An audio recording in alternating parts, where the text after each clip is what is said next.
Bien, buenas tardes a todos.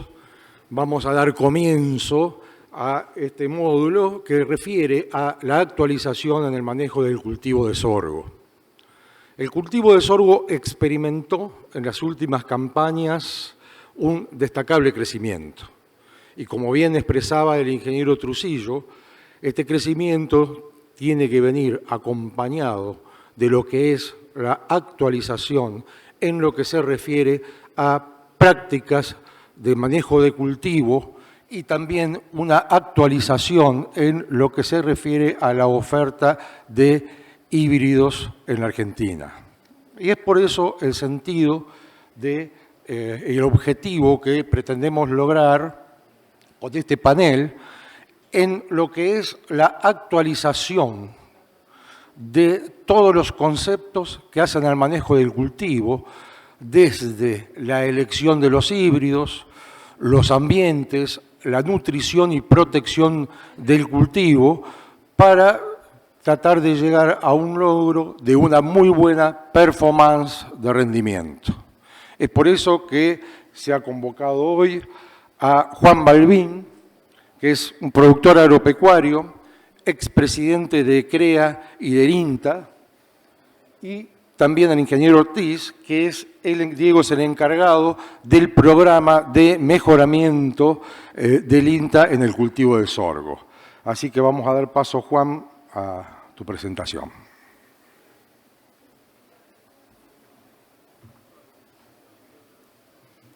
Bueno, buenas tardes a todos.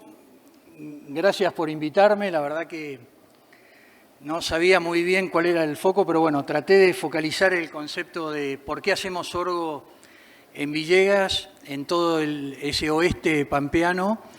Y creo que el sorgo, digamos, Villegas fue la capital nacional del sorgo durante muchos años. Se terminó abandonando el sorgo por distintos motivos, pero tiene un nicho muy interesante y tenía dos grandes limitantes desde mi punto de vista a solucionar, y creo que en estos últimos 3 o 4 años se han solucionado. Por un lado, el tema de mercados. Era complejo el sorgo porque tenía una ventana de mercado corta y después terminaban los barcos y no teníamos mercado por el resto del año. Y el otro concepto era el manejo de malezas, sobre todo de gramíneas. Nos limitaba muchísimo, nos complicaba y nos generaba, digamos, inconvenientes productivos que a través, por lo menos en nuestra experiencia de la nueva tecnología IG, nos ha permitido un salto tecnológico fenomenal. Es algo que realmente ha revolucionado el sorgo. Faltarían algún evento, alguna cosita más todavía, pero bueno, pero por lo menos así. Y como todo en estos cultivos y en la naturaleza, también nos apareció un cisne negro en el medio de esta transformación hace 2 años, que bueno, ahora lo voy a comentar. Así que bueno, voy a la presentación. ¿Por qué hacemos sorgo en Villegas? Verán, son 2 fotos que saqué hace 10 días. Estos son los famosos taptos. Son suelos que, digamos, muy complejos, muy ingratos, porque tienen un material original en la base que es totalmente distinto al material que tienen en la superficie, esos 30 o 40 centímetros de loes, y abajo un material más arcilloso que genera infinidad de complicaciones en el manejo de estos suelos. Hace 30 o 40 años, cuando la napa estaba a 8 o 10 centímetros, eran los suelos que se encharcaban. Hoy son los suelos que se inundan. Y aparte son los primeros que se secan, no tienen más de 70, 80 milímetros de capacidad de retención. Y el secreto está, por eso el cultivo de sorgo y del girasol, en cómo capturar agua de la parte inferior, digamos, y con la complejidad que tiene. Estos suelos limitan muchísimo y lo hacen imprescindible al sorgo en su manejo. Estamos nosotros como productores hoy trabajando en una línea prácticamente agrícola hasta el famoso pelo de chancho, pero colonizando, digamos, ambientes que no son sojeros y son de altísimo riesgo en el tema de maíz, con los 2 grandes limitantes, ¿no? La inundación y la sequía, y muchas veces se dan en el mismo año.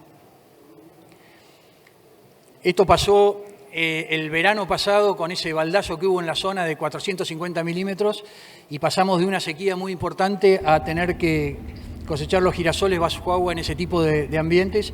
con sorgos pasó lo mismo. Y los dos cultivos de alguna manera lo soportaron. El girasol ya estaba en un proceso de madurez y el sorgo florecido toleró más de 40 o 20 días de inundación, que la verdad que fue un milagro, pero nos permitió pasar el año. Lo muestro porque son suelos ingratos, pero existen y tienen productividad y hay que ver cómo desarrollarlos. El desafío también hoy con el sorgo, con niveles de precio mayores que maíz, es subirlo a los ambientes buenos y también estamos trabajando en eso. Hemos hecho varios ensayos con excelentes resultados, no solo en los ambientes malos, sino también en ambientes sojeros y maiceros. ¿Cómo lo hacemos al sorgo ahora? Tiene 2 o 3 desafíos. No es un cultivo de segunda o de segundo equipo. Tenemos que trabajarlo como un cultivo de primera, un cultivo con todas las previsiones, los barbechos y los recaudos que requiere. Hacemos un barbecho convencional y después tenemos la enorme ventaja hoy de tener perdón que lo diga, pero ¿cómo se llama el herbicida? Se me acaba de... No, pero no es el pivot, el mayoral, que es una combinación de 2 familias de pivot que tiene un control excepcional en malezas y nos permite, sobre todo en gramíneas, transitarlo prácticamente limpio. Casi no hemos hecho rescates. Los pocos rescates que hacemos, tenemos la tolerancia en pivot hasta 3 litros, que nos permite también controlar cualquier escape de gramíneas que tengamos. Y todo lo que es el famoso problema del yuyo colorado, al ser una gramínea, se controla con herbicidas tradicionales, así que para nosotros corta muy bien el ciclo de yuyo colorado que viene de otros cultivos. Respecto a la fertilización, en estos ambientes tenemos, infinidad de variedad de taptos. En los mejores taptos vamos a una fertilización incorporada de nitrógeno y fósforo, y donde los taptos son más riesgosos y de menor potencial, hacemos únicamente una incorporación de fósforo y el nitrógeno lo ajustamos vamos viendo, porque en esa inestabilidad hay que tener mucha cintura en ver cuándo entrar o cuándo no con la urea o con el nitrógeno, que es limitante, pero nos permite, con un costo bajo, tener rindes de indiferencias muy interesantes y estar muy por encima de esos rindes de indiferencia en esos lotes también. Esto es a lo que aspiramos: cultivos limpios y productivos. Y no es tan complejo como parecía con esta herramienta que tenemos hoy. Lo que sí es un tema que no tenemos resuelto. Hace 2 años, por lo menos, que tenemos el pulgón amarillo. El primer año nos sorprendió, nos generó un enorme problema. Hemos hecho hasta 4 aplicaciones y lo corrimos siempre de atrás al pulgón. Este año hemos aprendido, hemos estado mucho más atentos y interviniendo mucho más temprano. Y la verdad que lo hemos manejado relativamente bien, con una salvedad que me preocupa y lo quiero plantear, que es la prohibición del clorpirifos. Creo que el clorpirifos, ayudado de algún otro insecticida, es muy interesante y nos va a costar muchísimo reemplazarlo, sobre todo cuando los canopeos son altos y cuando el pulgón está muy abajo. Para llegar ahí es realmente complejo. Hemos probado Expedition, hemos probado Transform, hemos investigado un montón en pulgón y no es nada fácil, y creo que hoy la conclusión que estamos sacando, después tenemos un panel de especialistas en pulgón, pero la conclusión nuestra es tratar de estar lo antes posible y con umbrales muy bajos estar controlando. Y tratar de llevarlo, también lo aprendimos eso, hasta madurez fisiológica. No lo podemos abandonar después de floración porque empieza a tener poca traslocación y se nos cae después si dejamos el pulgón, como era el viejo pulgón de hace 20 años. Pero este es un tema que nos preocupa, y si me tengo que hoy, entre resistencia a pulgón o tolerancia a herbicidas, yo sigo optando por la tolerancia a herbicidas. Todavía no hay en el mercado, creo que este año salen los primeros sorgos que tienen las 2 combinaciones. Hasta tanto no están, yo hoy todavía priorizo porque no tengo herramientas para combatir o para manejar un escape de gramíneas. En cambio, de pulgón de alguna manera lo estamos controlando. ¿Qué nos deja el sorgo? Este es el otro gran tema que me parece que tenemos que discutir. Nosotros estamos tratando de hacer una incorporación del rastrojo al suelo. Es una incorporación liviana, con el objetivo que por lo menos aprendimos en la facultad, que la forma de incorporar materia orgánica era a través de anaerobiosis en contacto con el suelo. Me parece un desperdicio dejar toda esa cobertura que se evapore hacia la atmósfera y no tenga contacto con el suelo. Tiene un inconveniente en el cultivo siguiente, que es el girasol. Ahí estamos sembrando girasol. Dejamos bandas cada 40 metros para tratar de evitar la voladura de chala. Y el inconveniente es llegar a la rama negra en los barbechos de invierno por un tema físico de cómo cubre el suelo y la cantidad de cobertura que hay, plantas que son muy difíciles de tocar por los agroquímicos, pero bueno, estamos trabajando en esto. La verdad que nos da un capital enorme de cómo aportarle al suelo una inyección de carbono fenomenal. Me faltaría una foto que hoy lo charlábamos en el panel, que sería de una calicata hecha sobre una planta de sorgo, explorando tanto el suelo, digamos, del LOES como el del Tapto, el 2T abajo. Se las debo, pero creo que ahí está parte del secreto de este cultivo. Lo mismo que el girasol. Y nosotros lo tenemos combinado, por eso hablo de conjunción de potencialidades, tenemos combinado los girasoles CL con los sorgos IG. Eso nos permite tener una compatibilidad absoluta en los herbicidas y no tener en estos años tan complejos de falta de lluvia o exceso de lluvia, no tener problemas de fitotoxicidad, sobre todo en el cultivo de girasol. Somos muy prudentes en el uso de piclorán en sorgo, tratamos de usarlo únicamente con 2,4-D por el tema de carry y de residualidades, pero la verdad que la conjunción que tienen entre las dos especies en este tipo de suelo hoy es, prácticamente no vemos ningún tipo, es más, estamos prácticamente usando los mismos productos, ¿no? Pero nos genera eso. No así con soja, hay lotes superiores de Tapto que cuando pasamos a soja, la residualidad en soja la tolera, pero tiene una cierta demora al principio, después no. Así que este era un poco mi planteo de cómo compatibilizar en suelos de baja producción, de alto riesgo, dos conceptos o dos cultivos que se rotan entre sí y que generan este tipo de alternativas. Como último concepto, años húmedos, estamos haciendo algo de cebada sobre los girasoles y ahí vamos a sorgos de segunda, que también hemos tenido excelentes resultados, también con un control de maleza muy bueno. No así con los cultivos de cobertura en este tipo de suelos. Los cultivos de servicio en años secos, al tener muy poca capacidad de retención, el desarrollo de la vicia y del centeno es muy pobre y tenemos que interrumpir en el sorgo mucho antes que en el maíz de segunda.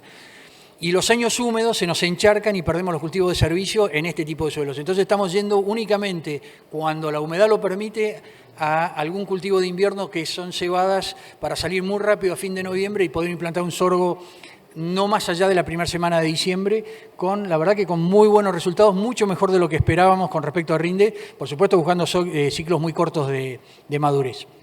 Ese era un poco el concepto que quería plantear. Bueno, después estamos para las preguntas o para lo que necesiten. Gracias.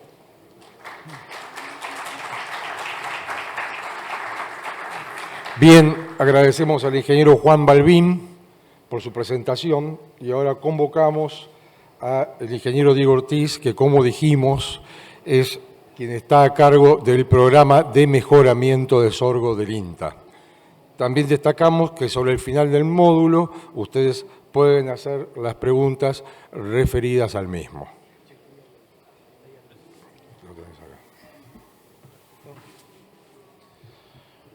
Bueno, buenas tardes a todos. Muchas gracias. Bueno, como bien dice la charla, vamos a hablar un poco de manejo de sorgo y algunos aprendizajes de la campaña que ha pasado.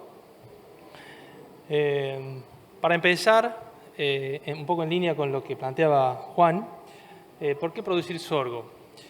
Se han dado algunos procesos en los últimos años donde se ha dado una expansión de la agricultura hacia zonas más marginales, juntamente con la ganadería también a zonas más marginales. Y en estas zonas el cultivo presenta ciertas ventajas que todos conocemos, como una mayor tolerancia a un estrés hídrico, a condiciones más críticas. También en el proceso de intensificación de la ganadería, la necesidad de reservas forrajeras, el sorgo también cuenta con algunas ventajas competitivas para estos sistemas. Y lo que ha quedado claro este año en particular, el cambio climático nos genera cada vez más episodios anormales en eventos climáticos, que puede ser tanto de altas temperaturas y en un mismo año también podemos tener eventos de bajas temperaturas sumado a sequía. Bueno, este año pudimos ver todas las anormalidades que se pueden presentar en este proceso de cambio climático. Y en ese contexto el sorgo tiene mucho para ofrecer también por su ventaja frente a condiciones terminales. Y otro fenómeno que se ha dado últimamente, que algo mencionó Juan, la apertura del mercado chino en los últimos años generó una enorme oportunidad para el cultivo de sorgo y es uno de los grandes motivos por los cuales el cultivo volvió a ser relevante en términos de superficie y de producción. ¿Cómo venía esta superficie y producción, en resumen, de los últimos años? De niveles por encima de 1.200.000 millones de hectáreas hacia 2011, 2012, fue cayendo gradualmente hasta un mínimo en el año 18, 19, en donde justamente se abre el mercado de exportación a China. Inicialmente la apertura de ese mercado y luego el acompañamiento con mejores precios generó que rápidamente en un par de campañas se volviera a incrementar fuertemente la superficie de producción y pasemos a estar hoy alrededor de 1 millón de hectáreas en los últimos 3 años. Y eso generó niveles de entre 3 millones y 3 millones y medio de toneladas en las últimas campañas. La tendencia a nivel nacional, a nivel país, de rendimiento, parte de niveles bajos de 2.000 kilos por hectárea en los años 70, subió en todos estos años a estabilizarse desde el año 2000 en alrededor de 5.000 kilos, 4.500, perdón, a nivel nacional. Esto cambia en las distintas provincias. Y lo que mencionaba Vicente, en este año, la estimación para este año es de 30 quintales, lo que se ha ido relevando hasta ahora a nivel de rendimiento promedio.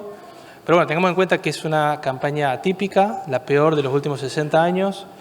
Ha bajado el rendimiento medio nacional bastante, significativamente, pero si lo comparamos con otros cultivos todavía sigue siendo interesante, en donde tenemos casos de sojas y maíces que no se han cosechado o con niveles muy bajos de rendimiento. Se estima entonces la última corrección, la estimación en 2,7 millones de toneladas en la producción. Pero bueno, ya veremos el número final en unos meses. Esta es una estimación de la Bolsa de Cereales de Buenos Aires. ¿Cómo estamos a nivel país en la distribución del cultivo en las zonas? A nivel de superficie de regiones donde se siembra, tenemos 2 claras regiones núcleo. Noreste de Córdoba, norte de Santa Fe, norte de Entre Ríos sería la zona más fuerte de producción de sorgo, junto con regiones de NOA y NEA. Y la otra gran región es la de Buenos Aires, el oeste de Buenos Aires y este es La Pampa. Ahí se concentra la mayor superficie de siembra de sorgo. Esto contrasta un poco con los niveles de rendimiento que obviamente van acompañando la fertilidad de suelos y la distribución de precipitaciones. Por eso no es de extrañar que tenemos los mayores rendimientos en el sur de Santa Fe, norte de Buenos Aires, la zona más fértil de nuestro país. Ahora bien, ¿cómo andamos en rendimientos? Un poco lo introdujo al tema Vicente. Sabemos que el sorgo tiene un potencial de rendimiento mucho más alto que estos niveles medios que acabo de mencionar. Se habla de 16.000, 18.000 toneladas como rendimiento potencial sin ninguna limitación. Rendimientos máximos obtenidos a nivel de productor, entre 10 y 12.000 hay muchos casos reportados de rendimientos. A nivel experimental se llega también a estos niveles que mencionaba recién, 16, 18.000. Vicente me habló de un número estratosférico que midió él también, en 22.000 kilos. Ese es el máximo reportado. Pero bueno, más allá de esos niveles máximos, lo importante que quiero destacar acá es la brecha que tenemos actualmente de estos niveles de 4.500 kilos hacia estos 10, 12.000 kilos de niveles máximos que tenemos. Tenemos mucho para hacer para tratar de acortar estas distancias en la brecha que tenemos. Acá voy a mencionar algunas de las cuestiones que tenemos que tener en cuenta a nivel de manejo. La charla no da para hacer una charla extensa a nivel de todas las cuestiones que podemos corregir a nivel de manejo. Después voy a hacer una mención a cómo estamos en nivel tecnológico en sorgo, un estudio muy interesante que hizo la Bolsa de Cereales de Buenos Aires, y finalmente algunas cuestiones que sucedieron este año que me parecen relevantes para mostrar. Entonces, este fenómeno que se dio en los últimos años de la apertura del mercado chino trajo aparejado una interesante dualidad que tenemos hoy por hoy en el cultivo. Tenemos planteos defensivos, que son los que históricamente hemos tenido, en donde se prioriza la estabilidad en el rendimiento, se utilizan lotes de menor calidad, lo que históricamente ha sucedido con el sorgo, que lo tenemos en las peores condiciones, ¿sí? Y lo que buscamos es materiales tolerantes a estrés. Esto es algo que siempre estuvo y siempre va a estar. El sorgo tiene ese nicho, esa fortaleza para cuando tenemos este tipo de producciones.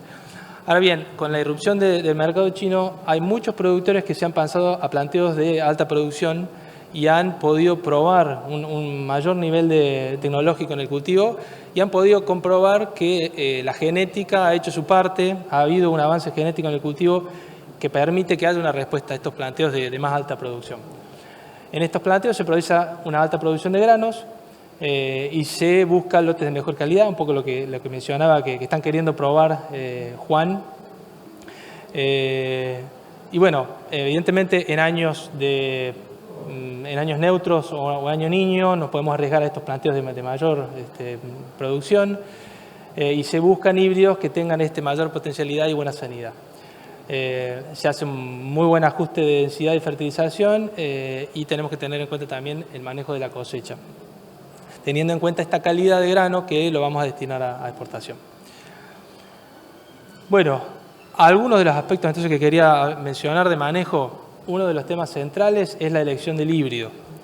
Tenemos una gran variedad de híbridos comerciales, un mercado de semillas bien extenso con muchas empresas que han invertido en genética, y eso afortunadamente tenemos una red en INTA que los evalúa. Es una red, ustedes pueden ver ahí, que se distribuye en todo el país, que se ha recuperado porque se había disminuido bastante, pero en los últimos años la hemos logrado recuperar. Dependiendo del año tiene entre 20 y 25 localidades. No se prueban todos los híbridos del mercado, pero participan la gran mayoría de las empresas en estos ensayos y nos permite tener datos de los híbridos comerciales y poder hacer una comparación de la interacción genotipo por ambiente, y es una herramienta muy útil para la elección del híbrido. Otra cuestión importante es poder tener en cuenta el ciclo y la estructura de las plantas según el planteo que nosotros estemos buscando. Ustedes pueden ver en esta foto, es un esquema simplemente de las diferencias en la estructura de planta que tenemos entre ciclos cortos y largos. Y bueno, tenemos algo en el intermedio, pero no entraba en la foto, en donde tenemos una altura mucho más baja en los ciclos más cortos, con una concentración de las hojas en pocos entrenudos y una estructura completamente diferente en los ciclos más largos.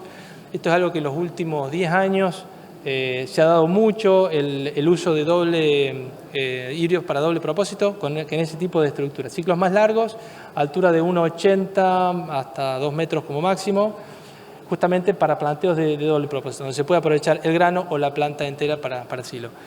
Y genera que tengamos en cuenta estas estructuras diferentes de planta a la hora de hacer ajustes en el manejo, especialmente en densidad y en la fecha de siembra. ¿Qué pasa con el ciclo y su relación al potencial de rendimiento? Esto que les voy a mostrar es en condiciones sin limitaciones hídricas. Los ciclos más largos tienen un mayor número de granos. Los puntos verdes que se ven en el gráfico de la izquierda arriba, son los puntos verdes son los ciclos más largos y los puntos azules son los ciclos más cortos. Los rojos están en intermedio.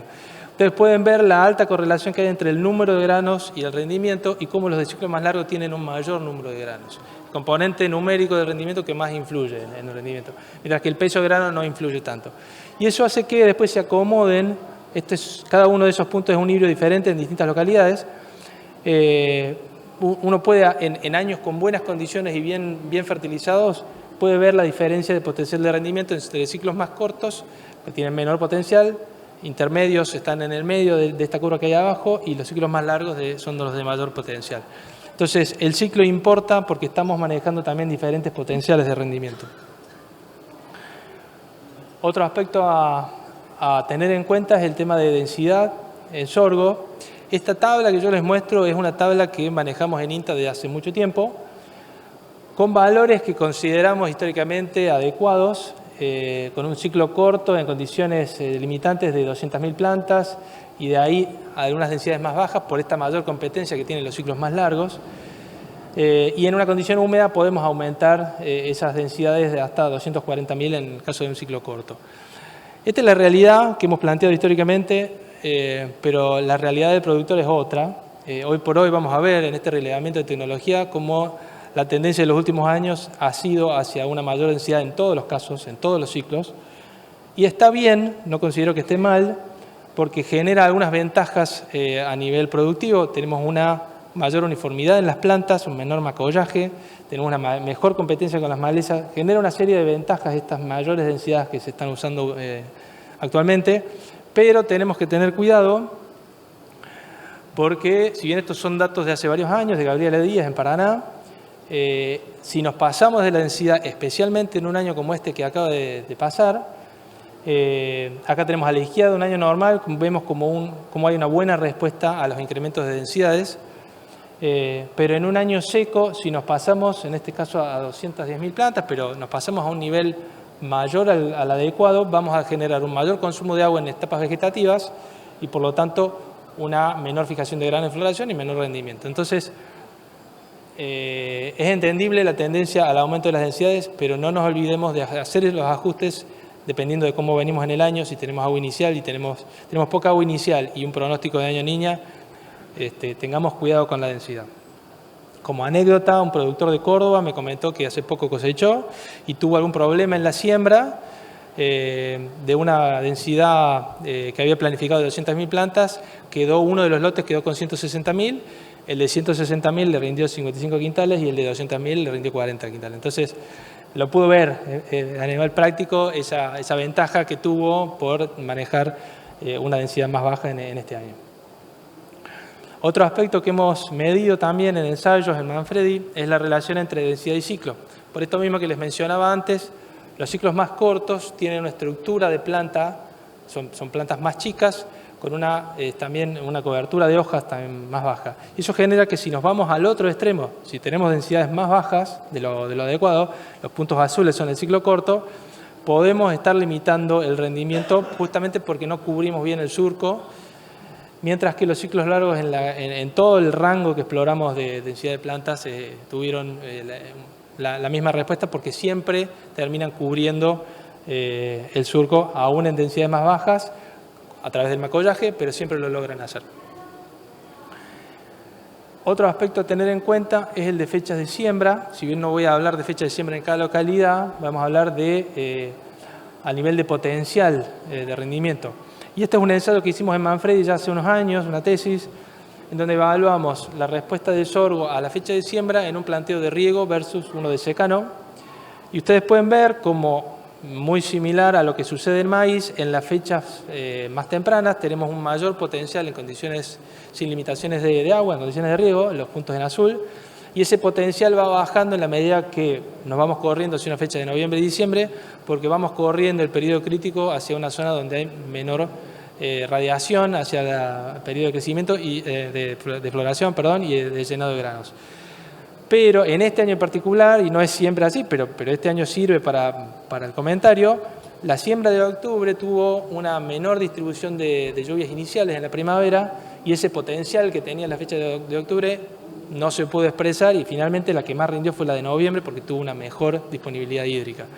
Y es lo que suele suceder en todos nuestros casos. Tenemos que, como lo planteaba hace un rato, tenemos que tener en cuenta el agua inicial, el pronóstico que tenemos para la primavera. Y si nos tenemos que correr un poco para tener una mayor garantía de disponibilidad hídrica, nos va a convenir, por más que perdamos potencial de rendimiento cuando atrasemos la fecha. Y bueno, la particularidad del sorgo, que es susceptible a las bajas temperaturas en la emergencia, por lo tanto tenemos que monitorear las temperaturas del suelo y asegurarnos 15-16 grados en el suelo durante 2 o 3 días para garantizarnos que haya una emergencia pareja y rápida del cultivo. En cuanto a fertilización, acá esto lo voy a mostrar simplemente como insumo para lo que voy a mostrar después. Tenemos tablas, tenemos datos de respuesta a la fertilización de sorgo, podemos hacer una estimación de los requerimientos en base a estas tablas.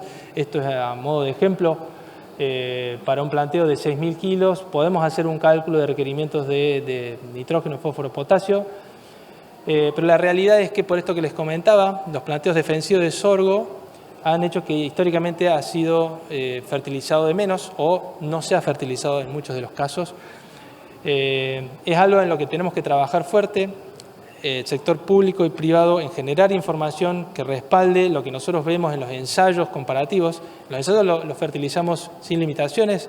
Para que sea un ejemplo, en el ensayo comparativo de Manfredi este año fertilicé con 150 kilos de N. O sea, realmente una dosis mucho más alta que la que se usa normalmente, y las empresas que vinieron a ver y los productores que vinieron a ver estaban sorprendidos de la buena respuesta que habían tenido todos los híbridos.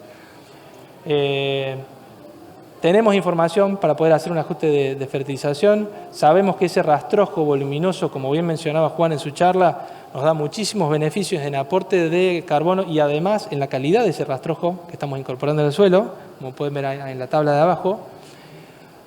Al igual que en otros cultivos, al igual que en maíz, también tenemos una respuesta por ambiente. Los ambientes más limitantes van a tener una menor respuesta a la fertilización y eso lo tenemos que tener en cuenta a la hora de diseñar nuestro manejo de fertilización. Pero la realidad es que el sorgo históricamente se ha fertilizado muy poco y ya vamos a mostrar algunos datos relevados en este sentido. Por último, a nivel de manejo, esto es una infografía que hace poco presentaron a Chiaresi y Principiano, interesantísima, en donde da cuenta de la disponibilidad de herramientas para el control de malezas que hay en sorgo. Hay una lista muy extensa, simplemente quiero mencionar algunos de los productos que convencionalmente se usan en la presiembra, preemergencia del cultivo. Tenemos los de preemergencia de la maleza, como atracina, S-metolaclor, acetoclor, endimetalin. Los de posemergencia de la maleza y preemergencia del cultivo, algún disecante, glifosato, hormonales, hay una paleta de productos que se siguen usando.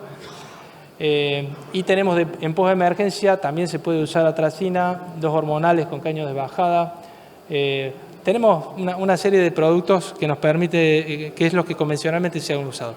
Pero la gran novedad es esto que mencionó Juan, el ingreso de sorgos con tolerancia a imidazolinona, la tecnología IG, que ha sido uno de los componentes principales de este retorno que está teniendo fuerte el sorgo. Uno es la apertura del mercado chino y el otro es la mayor disponibilidad de tecnología que tenemos para el control de malezas, que es un tema muy relevante no solo en sorgo, sino en la mayoría de los cultivos, con esta aparición de malezas tolerantes a diferentes herbicidas. Entonces, tener más herramientas también ha explicado este retorno y es buenísimo que esto se dé porque nos permite tener justamente más herramientas, más alternativas para el manejo del sorgo. Pero bueno, lo que me parecía muy interesante para contrastar con lo que les acabo de decir de algunas cuestiones de manejo es este relevamiento que hicieron Sofía Gallo y Daniela Pejeto del nivel de tecnología. Esto lo hizo la Bolsa de Cereales de Buenos Aires y me parece que es muy interesante para que analicemos estos cambios que mencionaba al principio en tecnología. El nivel de adopción de siembra directa por estos cambios que se han dado en el corrimiento de la agricultura ha sido de niveles muy altos hace más de 10 años. Ha habido un retorno a prácticas más convencionales en algunas regiones del país y hace que en este momento estemos un poco por debajo de lo que era el nivel de adopción de siembra directa en el cultivo de sorgo. Densidad de siembra, esto que les mencionaba, de las densidades que recomendábamos hace 10, 12, 15 años y más también en INTA y en general, lo que era recomendado para sorgo, de 160, 180, en los últimos 10 años se ha estabilizado en alrededor de 200.000 plantas por hectárea. No es parejo en todo el país, hay algunas zonas donde se usan menores densidades de siembra, pero es una tendencia que llegó para quedarse y vuelvo a repetir, tenemos que tener cuidado en aquellas situaciones más limitantes porque podemos estar limitando el rendimiento si nos pasamos en una densidad en un año seco. Esto me parece interesante. La tecnología iGrowth, no me acuerdo bien cuándo salió al mercado, pero debe haber sido 2018, 19, algo así. Bueno, son pocos años y ha llegado a un nivel de adopción interesantísimo de 39% del mercado. Es decir, realmente ha sido explosivo el crecimiento que ha tenido en la adopción de esta tecnología y como les digo, explica buena parte de este retorno que está teniendo el cultivo. A nivel de fertilización, un poco les anticipaba con la otra tabla, solamente en las zonas de Entre Ríos, sur de Santa Fe, tenemos reportado algunos niveles promedios de 50, 70 kilos de N, el resto desde casi nada a promedios entre 15, 20. Realmente estos son promedios, hay mucho productor que sigue sin fertilizar el sorgo y se pierde una respuesta que existe en los híbridos modernos y que hay que aprovechar. A nivel de fósforo también tenemos una distribución heterogénea en el suelo. Pero lo que más me parecía interesante para mostrar es la tabla final que muestran que ellos, las autoras, generan un índice con todos estos indicadores que les fui mostrando, un índice de nivel tecnológico. Y como podemos ver, ha sido variable en los distintos años. El nivel verde es el de más alta tecnología, el azul es el de intermedia y el rojo es el de bajo. Pero lo que me interesa mostrar es la tendencia en estos últimos 3 años, de un nivel casi cero, o sea, 2% de nivel de alta tecnología hace 3 años, rápidamente ha ido aumentando y hoy, lo último reportado por este informe, habla de más de un 80% de niveles de tecnología media y alta en el cultivo de sorgo. Esto que decíamos de que el productor ha empezado a adoptar tecnología en el cultivo y es interesantísimo que esto se dé y esperemos que sea una tendencia y el próximo año este gráfico no tenga rojo o tenga muy poquito rojo en ese índice. Simplemente para mencionar, en esta historia de los últimos años irrumpió el pulgón amarillo. El próximo panel va a tratar este tema. Lamentablemente esto vino a aguar la fiesta que teníamos los sorgueros del retorno que había dado el cultivo.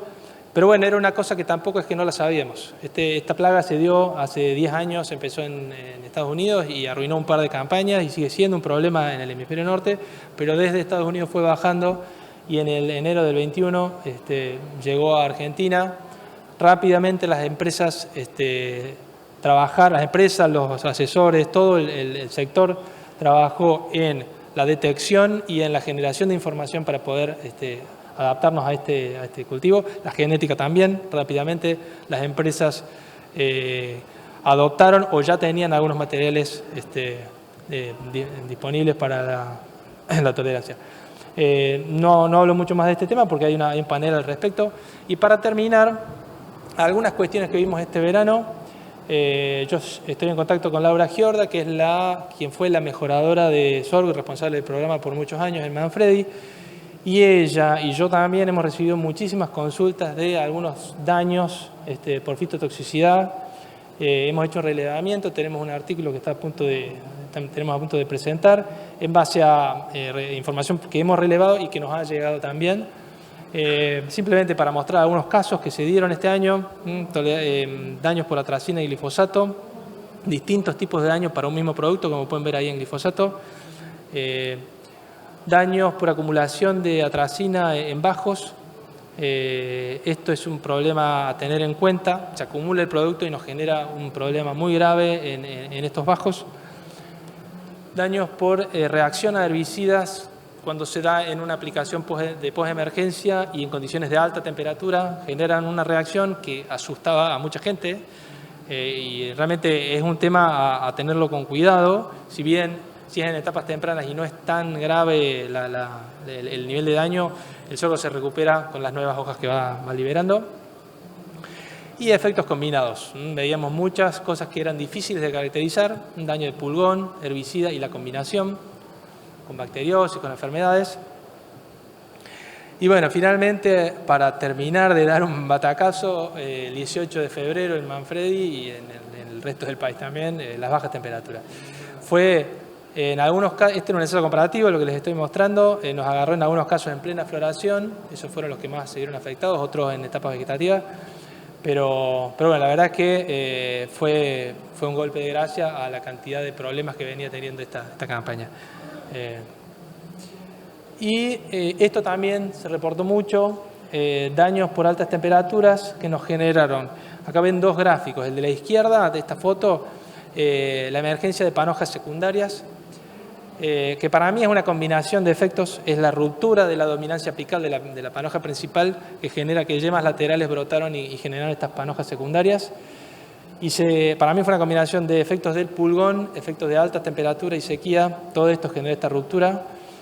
Es muy heterogénea la cantidad de situaciones, pero de situaciones de 5-10% en algunos lotes a 80% de este problema. La verdad que no sabíamos ni qué recomendar en estas situaciones. Y bueno, la combinación de latencia en algunos cultivos con altas temperaturas y sequía en el llenado también generó en algunos casos algunos materiales con un menor peso de grano, como ven en la foto de la derecha. Bueno, entonces, para ir terminando, entonces algunas consideraciones finales.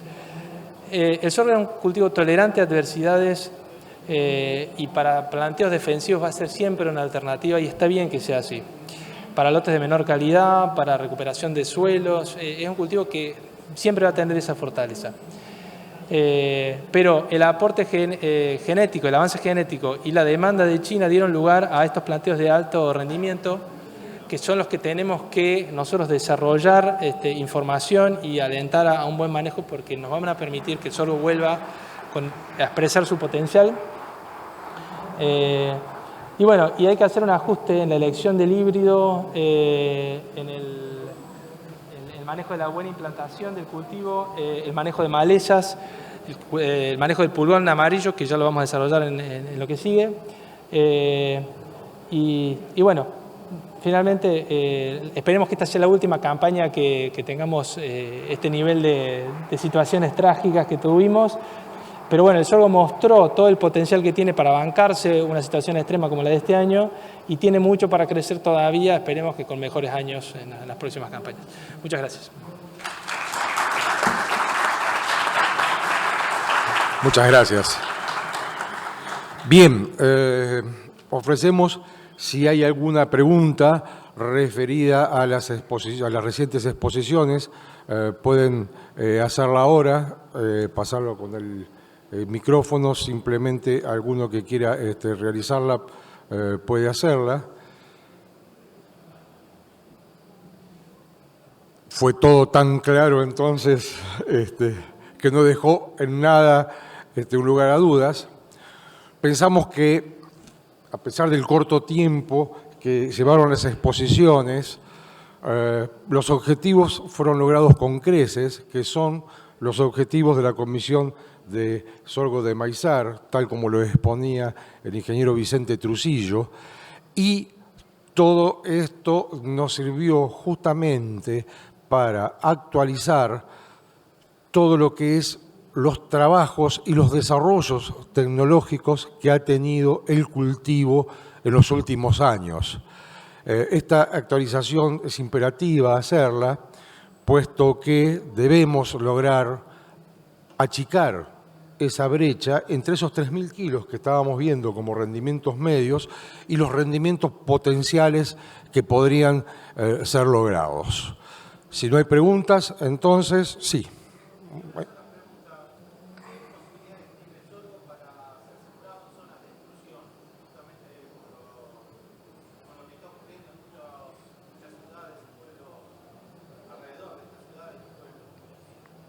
Está comprendido. ¿Tiene un micrófono?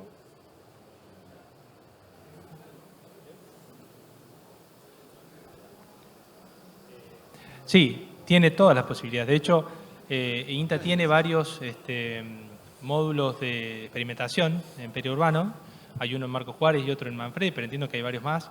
Y en Manfredi estamos evaluando sorgo justamente en periurbano. A eso te referías, ¿no? Sí. Y es una alternativa interesante, pero bueno, hay que desarrollar la información que nos permita las recomendaciones adaptadas a este manejo con un menor número de insumos, justamente para un planteo de periurbano. Pero estamos trabajando en el tema, sí. Sí. Sí, Otamendi de la zona centro.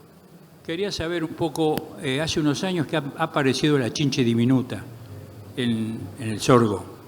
Que ha aparecido la chinche diminuta, en la floración, en la madurez del sorgo. Chinche diminuta. ¿Ustedes tienen alguna referencia de eso? ¿Cómo controlarla? No he escuchado. La doctora Laura Giola recibió consultas por arañuela. No. Este año, pero La chinche es una chinche diminuta que aparece en el periodo de llenado. Sí. Y además, ¿cómo ven ustedes la zona de San Luis Centro para el sorgo? Es decir, para obtener alto rendimiento. Porque yo hace muchos años que vengo luchando por alto rendimiento en el sorgo y me cuesta, no puedo. No puedo pasar los 4.500 kilos. Bueno, ¿Qué limitante le ven ustedes agroecológica a la zona? Bueno, zona centro de San Luis, zona... Sí, Villa Mercedes, límite con la provincia de Córdoba. Bien. Bueno, es una zona marginal en relación a los datos que estábamos mostrando de 10.000, 12.000 kilos. Es decir, no creo que se pueda llegar a esos niveles que son los reportados en el sur de Buenos Aires, norte de Buenos Aires, sur de Santa Fe. Pero sí creo que con manejo se puede llegar a... Con manejo, las cuestiones que estábamos conversando recién, de la correcta elección del híbrido, un buen plan de fertilización. Tenemos datos medidos en ensayos comparativos en San Luis, no sé si los ha revisado, si tiene referencia de... No me acuerdo en este momento los niveles de rendimiento de estos ensayos comparativos, pero creo que es útil para saber dónde está parado en relación a lo que muestra otras genéticas que no es la que esté usando. ¿Y el distanciamiento 45? ¿Cómo lo ven ustedes? Distanciamiento 45. El distanciamiento a 45. Distanciamiento a 45 centímetros entre hileras. A ver, Hernán, con respecto a chinche diminuta, nosotros hemos visto algo, pero en implantación. Y la verdad que creo que hicimos un solo lote de tratamiento y el resto evolucionó el sorgo y no tuvimos. Está bastante relacionado por ahí alguna maleza verde que queda o algo dando vueltas y ahí vimos algo. Pero nada más que eso. Distanciamiento, nosotros sembramos una parte de 52 y una parte de 38, depende de las dos sembradoras que tengan. Y cuando son ciclos cortos o intermedios no hay ningún problema. En ciclos largos yo ya sembraría todo 52. Pero al contrario, y de segunda sembramos todo a 38. Destacamos que en la siguiente charla, en el siguiente panel va a haber un entomólogo que probablemente pueda responder las preguntas también referidas a esto. ¿Hay alguna otra pregunta? Me llegaron unas por WhatsApp. Esto para Juan Balbi. ¿Cómo ajustar fertilización al manejo con el objetivo de altas producciones? Sí, yo creo que en sorgo hay que explorar niveles de nitrógeno mucho más altos de los que estamos acostumbrados. Me parece que hay que empezar a ensayar en serio y hay que trabajar a fondo porque al tener un precio igual o mayor que el maíz, la verdad que no sé por qué no lo estamos explorando mucho más. Y la renta, el costo de implantación es mucho menor. Hoy, no sé, cualquier híbrido top está en $150, son 3 hectáreas por bolsa, son $50 de implantación. La parte de agroquímicos también es mucho más barata. El diferencial está en el fertilizante. Yo creo que hay que hacer una gran apuesta en nitrógeno y, por supuesto, cubriendo el fósforo, ¿no? Eso ni hablar. Este año hicimos varios ensayos con azufre y la verdad que se ven respuestas también en todo. Me parece que los suelos nuestros hoy ya responden a todo. Es cuestión de hacer el cheque. Bueno, el tiempo ha finalizado. Agradecemos nuevamente a ambos expositores, al ingeniero Juan Balbín y al ingeniero Diego Ortiz. Muchas, pero muchas gracias.